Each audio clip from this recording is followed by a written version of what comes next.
here with another episode. Okay guys, hopefully this video will help you find items to collect for your collection or gain you some knowledge on certain items you may have and thought was worthless. Right, I'm going to kick off the show with two classic gems from the Super Famicom universe. There's only a few retro consoles I actually go out my way and collect games for, and the Super Famicom is certainly one of them. It's up there with the greatest of all times.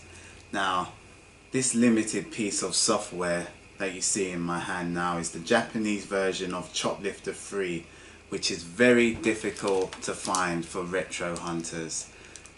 There was a UK and a US version of this, but the Jap version is the most expensive out of the three, and it looks like so. And I've got to say, this game here is a banger. Unfortunately, I could not get one with the box and manual because the prices were just ridiculous. I got this one though for an amazing price, but I can tell you now, just to get the cartridge alone could hurt your pocket. But I will keep this one safe and sound in this neat, tidy plastic bag for the time being, and maybe in the future a box will come my way. So that's Choplifter 3 for the Super Famicom. Very rare and very expensive. Now, if you manage to get any Super Famicom game with a box, bubble wrap will serve you well and keep your box looking fresh as a daisy. Now, this Super Famicom game is Super Castlevania 4, and that's what the front of the box looks like, and that's the back. And once again, this is the Japanese version. I think all versions of this game are very expensive, especially if you get it with the box with the plastic inserts and manuals and all that good stuff. As you see, I've got the manual here. That's what it looks like in the old school style of things there. I love these retro manuals. They've just done a fantastic job back in the day of knowing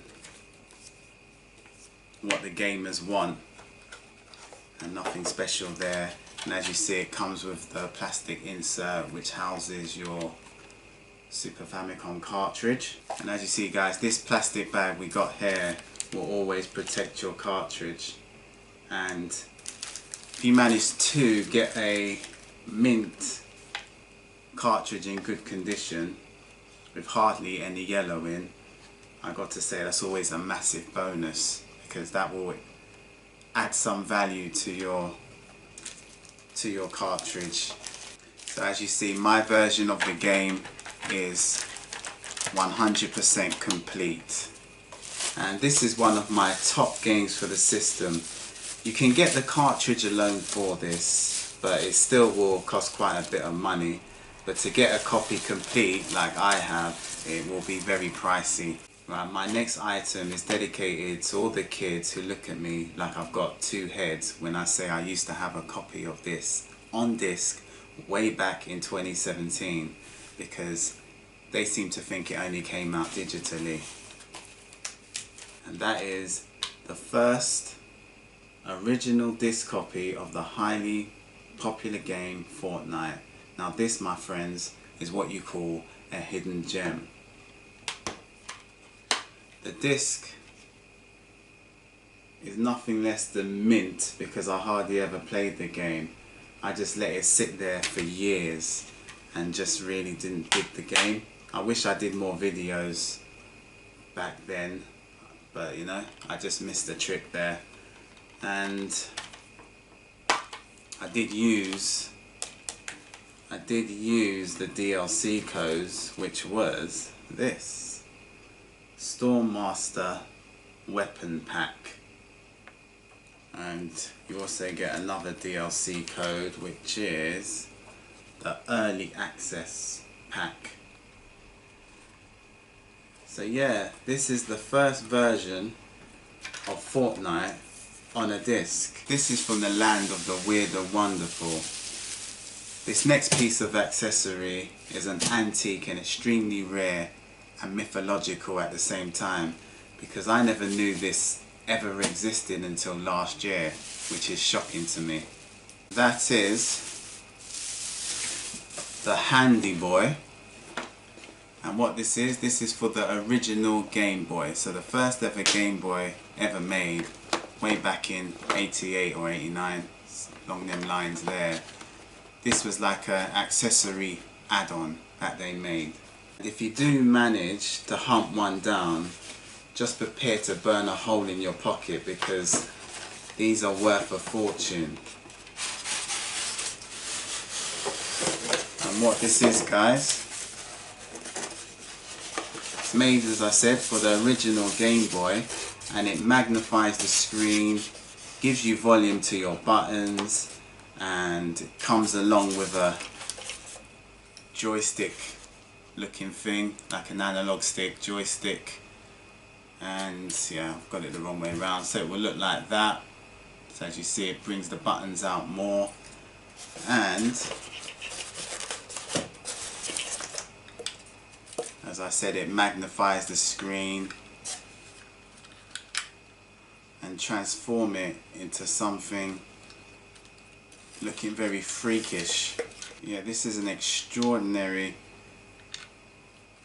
piece of hardware. It also comes with a diagram showing you how to set it up, and it looks like you can even connect this up to a Game Boy. I see a picture of a game, I mean it's not a Game Boy, a Game Gear. So I see a picture of a Game Gear looking diagram in the middle of the sketch. Look at that. And it also comes, when you attach it, you put this in the headphone jack, and it gives you more sound. You have like stereo speakers on each side of here. So yeah, once this is attached to your Game Boy, it will change the look of it entirely, and that's how it will look, guys. And it will almost have it looking unrecognizable when connected up. And that's what the back looks like, the box. So yeah, we have the Handy Boy, which they made for all the Game Boy fanatics. I got from the wonderful land of SNK. Once again, they've knocked it out of the park. This is a remarkable version of the Neo Geo Mini, which is an absolute showpiece. Just check this out. Now, as this stands, this is like double the normal price, but as I say, the costs are rising up by the second, so it's best to invest now. This also comes, as you see, with a few extra bits and pieces, a few extra bonuses. We've got 2 extra Neo Geo control pads, and this is included, as you see, in the bundle. Now it comes in various colours, but I just had to go for the white one, and as it will remain sealed in the box, I don't have to worry about keeping it clean and all that razzmatazz. And yeah, the Neo Geo Mini. But if you've got an Arcade Pro Stick, you can connect this to your Mini and use it to play games on it. So you just have a bigger arcade stick to play with instead of this miniature one that they provide you with.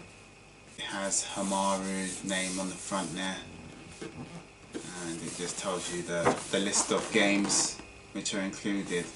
So yeah, as the years goes on, guys, I can just picture prices of this thing just going insanely high.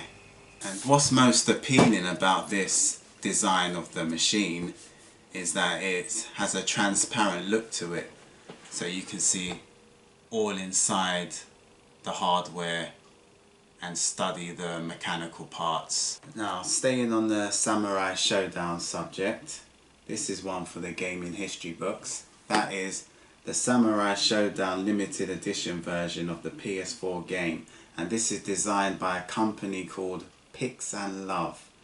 Now, I advise you to check out their website. They've got some amazing merchandise for all the collecting nation fanatics. And that's what the back of it looks like. Inside, guys, is just lithographs, artwork, and the game itself. nothing too fabulous, but it's all about the way the collector's box is designed. And the Samurai Showdown franchise is from the developers SNK.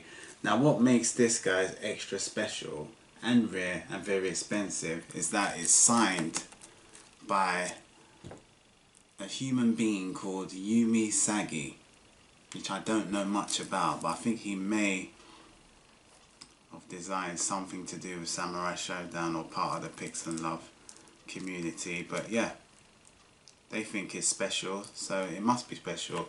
This is signed by Yumi Sagi. So yeah, guys, Samurai Showdown limited edition by Pix and Love. Very rare and very expensive.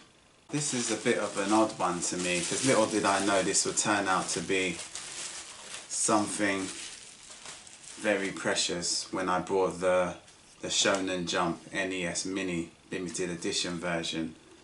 But to my astonishment, this turned out now to be worth a few bob, and that is the Shonen Jump guidebook. And this is very rare and hard to find.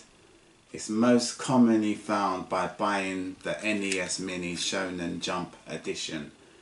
So it's hard to find this by itself on a standalone. Do find this on the standalone, it's far from cheap. Prices can be pretty crazy for this guidebook, which I don't understand why. That's what it looks like. I suppose it's all about the illustration. The manga artwork inside and out of this book is very intriguing to look at. Check that out. Next up we have Demon Souls, and this is the Black Phantom edition on the PS3.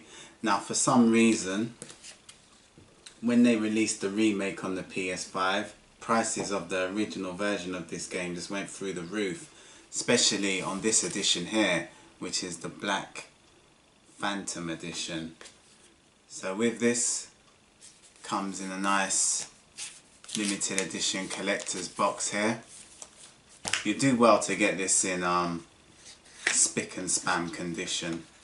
I'm not going to take everything out, but you get an art book, and I think you get a soundtrack and all that good stuff in the game itself. So yeah, if you want to pause the video, there you go, that's what you get inside of the box. So Demon Souls on the PS3, the Black Phantom edition. What we have here in my hands, guys, is the Pokemon Zacian or Zacian. I don't know which one's the right one. I used to call it Zacian, but I think it is Zacian and Zamazenta. And this is the gold steelbook for the Nintendo Switch. And it's worth silly money now. Now I was it really truly shocked me, and I was really glad that I didn't sell this when I was going to sell it, because this is worth around £50 now, and I mean without the game inside of it. But if you search around, you might can get it a little cheaper, but I can honestly say soon prices for this will be ridiculous. I can sense it. And the steelbook, as you can see, is with a nice gold metal, and it does look very glamorous with the images of Zacian and Zamazenta Pokemon on the front and the back. And what separates this from the rest, not only does it have colourful artwork inside, but you also have two game card holders instead of the traditional one that you normally get, and that is specifically made to put your Pokemon Sword and Shield game card. Yeah, you can house any game card of your choice. It doesn't have to be your Pokemon Sword and Shield inside. So you can even have Let's Go Eevee or Let's Go Pikachu. So yeah, I have to say this is one for the collectors. This steelbook was never released in Europe, so this will be a mystery for many UK citizens. And that is the magnificent Fallout 4 steelbook. The artwork on this is sublime, And as you see guys on the front, it's all done in a 90s 50 fashion. So if you like steelbook, this one is highly recommended, especially if you're collecting them. But prepare to be scalped. Even no game prices are through the roof and skyrocketing every minute, every hour, every day. So be aware. Unfortunately though, we do not have any artwork inside of the steelbook. And yeah, it just says on the front, enjoy the ride, Nuka World. So there you have it. The last of the dying breed. Bethesda made a banger here. Really loved the game. Even platinumed it. And that is Fallout 4. And it just has the logo on the back there. So yeah, this is a very exclusive steelbook. That's about it. That rounds up. That's 10 rare and expensive items in my collection so far right now. So if you see any of what I've showcased to you today on your journeys and it's at a nice affordable price, my advice is to go and pick it up and make some money, or keep it for your collection, whatever tickles your fancy. Okay guys, if you liked the video, give me a thumbs up. Even better, subscribe. Till next time, see ya.